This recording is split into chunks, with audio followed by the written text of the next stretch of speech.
आज हम बात करेंगे गीगर-मार्स्टन अल्फा स्कैटरिंग एक्सपेरिमेंट, जिसे कि रदरफोर्ड अल्फा स्कैटरिंग एक्सपेरिमेंट भी कहा जाता है।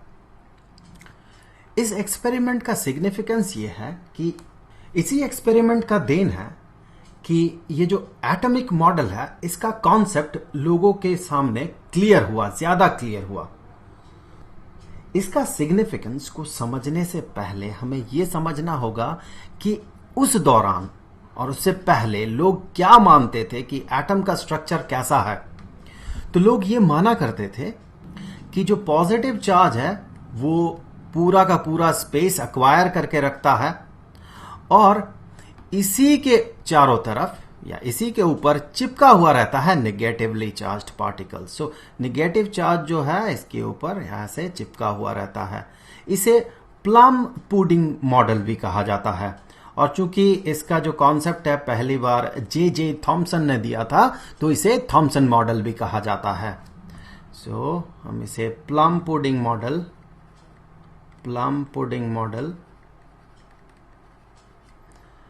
और साथ साथ थॉमसन मॉडल भी कहते हैं।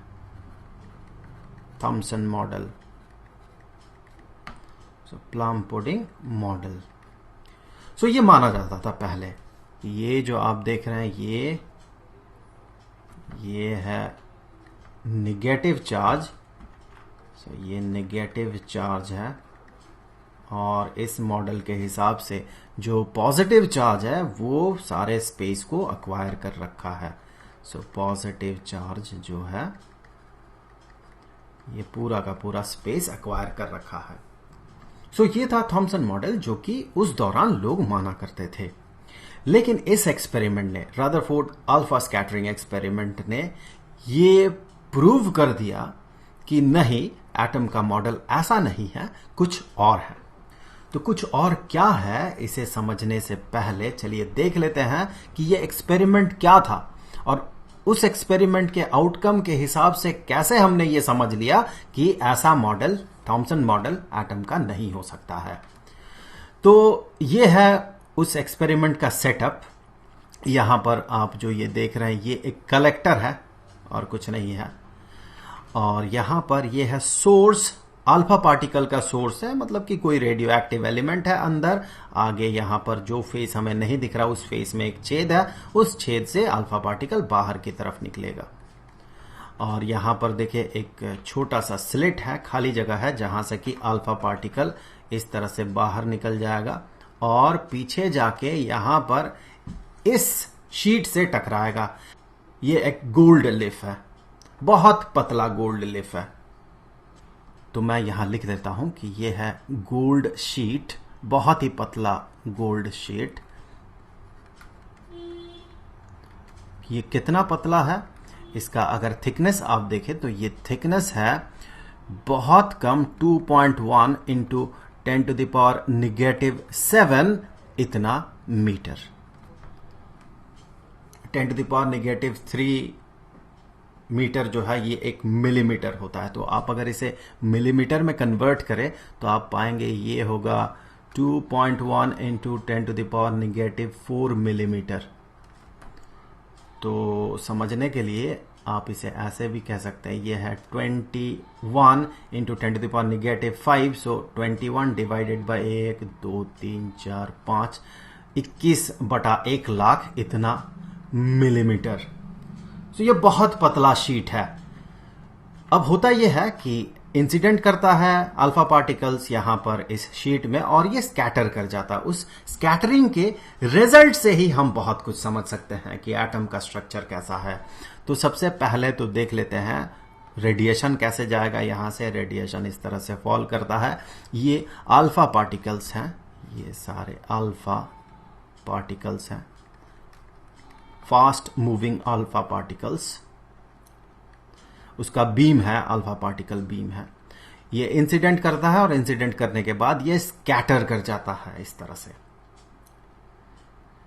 और जो रिजल्ट में पाया गया इस एक्सपेरिमेंट में, वो रिजल्ट ये है कि सबसे पहले ये पाया गया कि जो 0.14% अल्फा पार्टिकल्स है। सबसे पहले तो समझ ले 0.14% कितना हो सकता है। 10,000 में से 14, सिर्फ 14, 10,000 में से 10,000 में से सिर्फ 14 पार्टिकल जो है वो 1 डिग्री से ज्यादा डेविएट करता है। मतलब 10,000 में से 9,986 अल्फा पार्टिकल जो है वो लगभग बिना डेविएट किए ही आगे बढ़ जाता है। तो ज्यादातर अल्फा पार्टिकल जो है इस तरह से इस बीम से आगे बढ़ते हुए बिना डेविएटेड हुए ही इंसिडेंट कर जाएगा पीछे स्क्रीन में या कलेक्टर में। बहुत बहुत कम, इतना बहुत कम वो डेविएट करता है 1 डिग्री से ज्यादा। और भी ये पाया गया कि सिर्फ और सिर्फ 0.0125% पार्टिकल जो है अल्फा पार्टिकल्स, अब इसका इस परसेंटेज का मतलब भी समझ ले, 8,000 में से सिर्फ एक।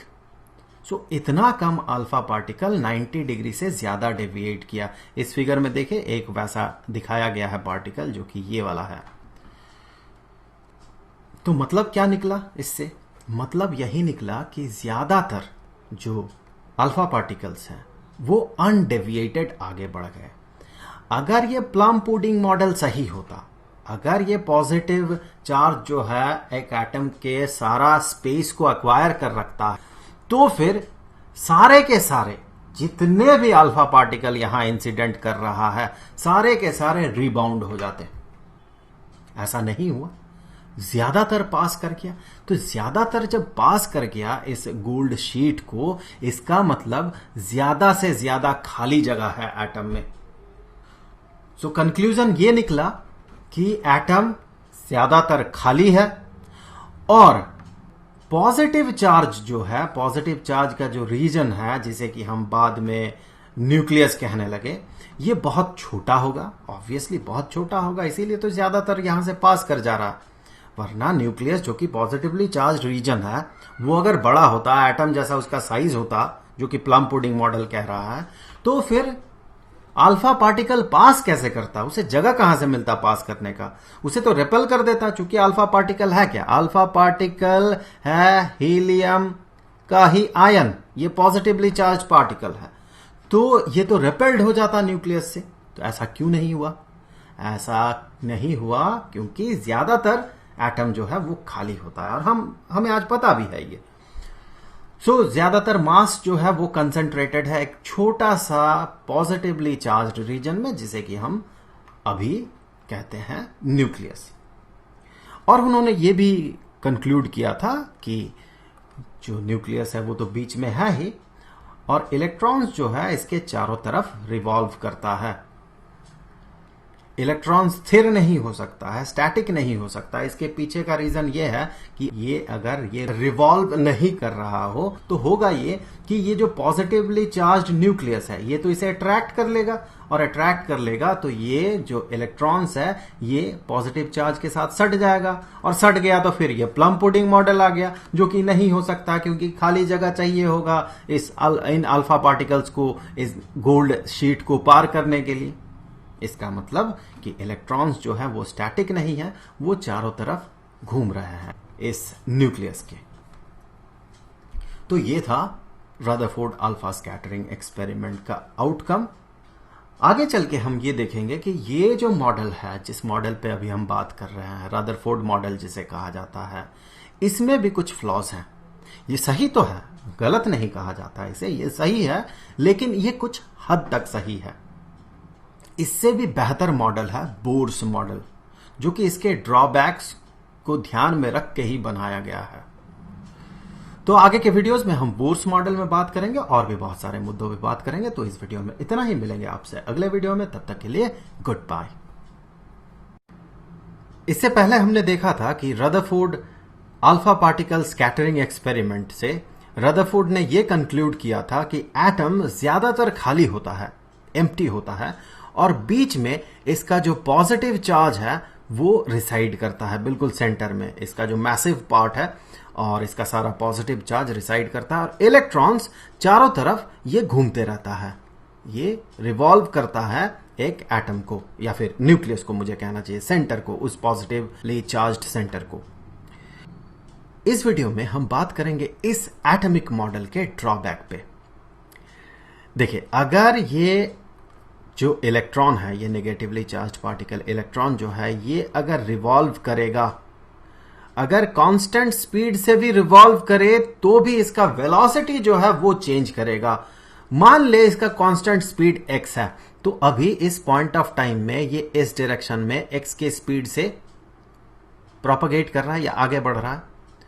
लेकिन कुछ देर बाद जब ये कुछ दूसरे ही जगह पे पहुंच जाएगा, ये यहां से मान ले कुछ आगे बढ़ जाता है यहां पर अगर आप इसका स्पीड देखें तो मान ले कांस्टेंट स्पीड है, तो x ही इसका स्पीड है, पर डायरेक्शन तो चेंज हो गया, तो इसका वेलोसिटी तो कंटिन्यूअसली चेंज हो रहा है। हमें पता है वेलोसिटी जब कंटिन्यूअसली चेंज होता है तो उसी को हम कहते हैं एक्सीलरेशन।